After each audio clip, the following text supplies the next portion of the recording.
दिन 16 जुलाई, समय रात के करीब 7 से 8 के बीच इंडिगो एयरलाइंस की फ्लाइट 6E231 दिल्ली से उड़ान भरती है गोवा के लिए। फ्लाइट में मौजूद लोग बड़े खुश और उत्साहित थे। कोई अपने परिवार के साथ गोवा छुट्टियां मनाने जा रहा था, तो कोई दोस्तों के साथ ऑफिस के टॉक्सिक एनवायरनमेंट से दूर एक हफ्ते की सुकून वाली जिंदगी जीने।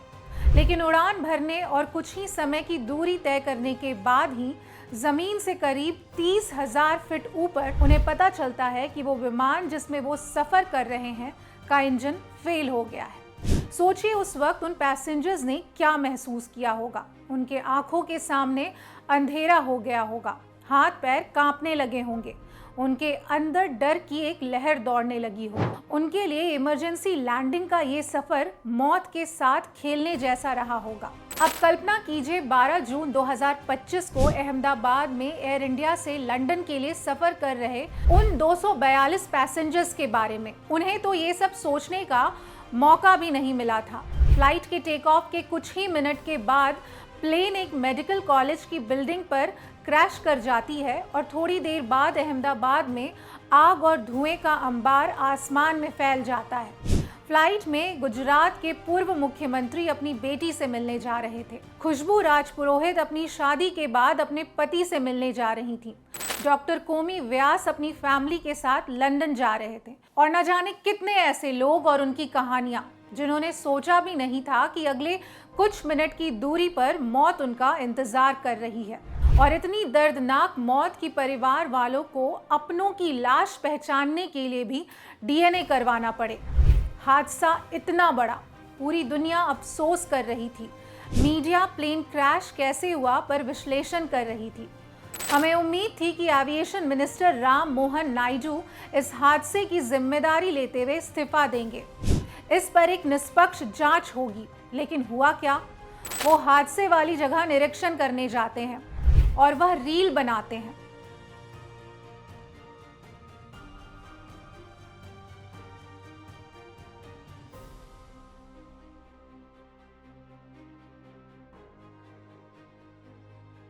इतनी बेशर्मी। एक और जहां लोग इस तरह से अपनों को खोने के दर्द में डूबे थे, वहां इस देश के सो कॉल्ड एविएशन मिनिस्टर लाशों के ऊपर अपने सोशल मीडिया के लिए रील्स बना रहे थे।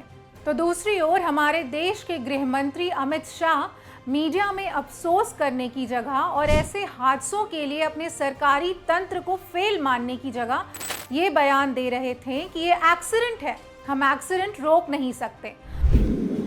मैं एक बात जरूर कहना चाहता हूं कि ये एक्सीडेंट है, एक्सीडेंट को कोई रोक नहीं सकता।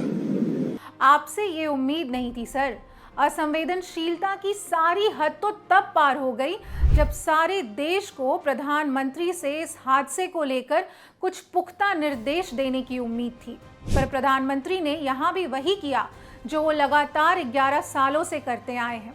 एक बढ़िया एंगल से तस्वीर, फोटो क्लिक करवाई, थोड़ा बहुत काम करने की एक्टिंग की और चल दिए। चलो बीजेपी के हिसाब से हादसे थे, हादसों में लोग मरते हैं, मुआवजा दे दो, हो गया काम खत्म। लेकिन आगे क्या? क्या सरकार ने अहमदाबाद प्लेन क्रैश से कुछ सीखा? जवाब है नहीं। अगर सीखा होता तो 12 जून के बाद बार बार विमानों में कमियां क्यों आ रही होती? क्योंकि ऐसा नहीं है कि अहमदाबाद प्लेन हादसे के बाद विमानों में तकनीकी खराबियों की खबर अब नहीं आ रही। अब कल के दिल्ली गोवा इंडिगो की इमरजेंसी लैंडिंग की खबर हो या फिर दिल्ली से ही पटना जा रही इंडिगो की फ्लाइट 6E2482 जो लैंडिंग के दौरान रनवे टच करने के बाद दोबारा उड़ गई। लेकिन सवाल ये है कि सरकार क्या कर रही है? अहमदाबाद हादसे के बाद और कितने हादसे होने का इंतजार कर रही है? या फिर सोच रही है कि कोई बात नहीं, हादसे होंगे, जांच का दिखावा करेंगे और कुछ दिन बाद अपनी गलती मानने की जगह एक रिपोर्ट बना देंगे कि पायलट की गलती थी। वैसे भी अहमदाबाद प्लेन क्रैश में भी यही तो हो रहा है।